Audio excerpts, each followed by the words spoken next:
બાળકો, આ વિડીયોમાં તમારું સ્વાગત છે. આજે આપણે કેટલીક રસપ્રદ આકૃતિઓને દર્પણની સામે રાખીને જોઈશું અને સમમિતિ રેખા વિશે ચર્ચા કરીશું. ખૂબ જ મજા આવશે. દાદા, ચાલો કંઈક રમીએ. આવ પિંકુ, ચાલ આજે દર્પણની મદદથી રમત રમીએ. દર્પણની મદદથી કેવી રીતે દાદા? પિંકુ, શું તું આ ચિત્રને વાળીને બે સરખા ભાગોમાં વહેંચી શકે છે? હા દાદા, હું આ કરીને બતાવું છું.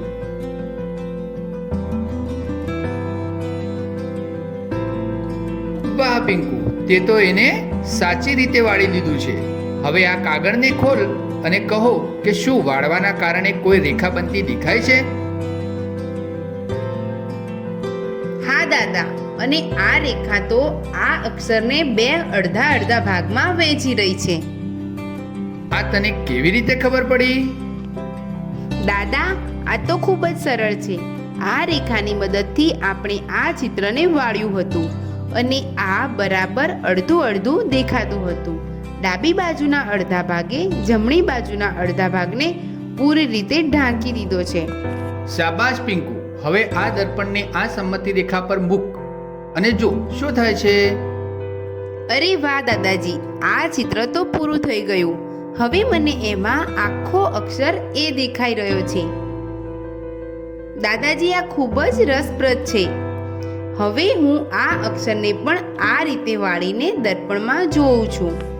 દાદા, આ તો ચમત્કાર થઈ ગયો. હવે આ તો બે સરખા અડધા અડધા ભાગમાં વહેંચાઈ ગયો છે. નીચેના અડધા ભાગે ઉપરના અડધા ભાગને પૂરી રીતે ઢાંકી દીધો છે. હવે આ સમમિતિ રેખા પર દર્પણ મૂકીને જો. આ રેખાની સાથે દર્પણ મૂકવાથી મને આખું ચિત્ર દેખાઈ રહ્યું છે. ઠીક છે, હવે આ પતંગિયાનું ચિત્ર જો. શું તું આ ચિત્રને અડધા ભાગમાં વહેંચી શકે છે? હા દાદા, આ રીતે. સરસ પિંકુ, એકવાર દર્પણ મૂકીને પણ જોઈ લે. શું આખું ચિત્ર બની રહ્યું છે?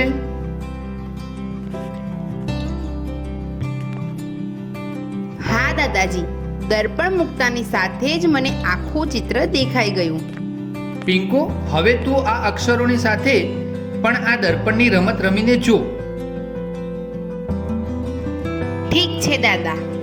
બાળકો, તમે બધા પણ એક કાગળ પર આવા કેટલાક અક્ષરો લખો અને તેને અડધા અડધા ભાગોમાં વહેંચો અને દર્પણ મૂકીને જોવો.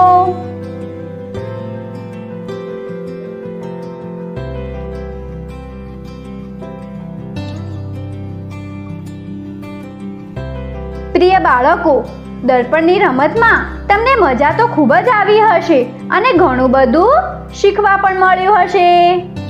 શું તમે જાણો છો કે આ રમત ફક્ત અક્ષરો સાથે જ નહીં, કોઈ પણ ચિત્રની સાથે રમી શકાય છે. અને બાળકો, દર્પણ પર બનાવેલ ચિત્રને આપણે દર્પણ પ્રતિબિંબ પણ કહીએ છીએ.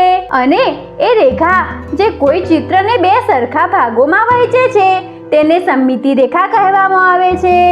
આગળના વિડીયોમાં આપણે આ રમત વધુ રસપ્રદ ચિત્રોની સાથે રમીને જોઈશું. મળીશું આગળના વિડીયોમાં. આભાર.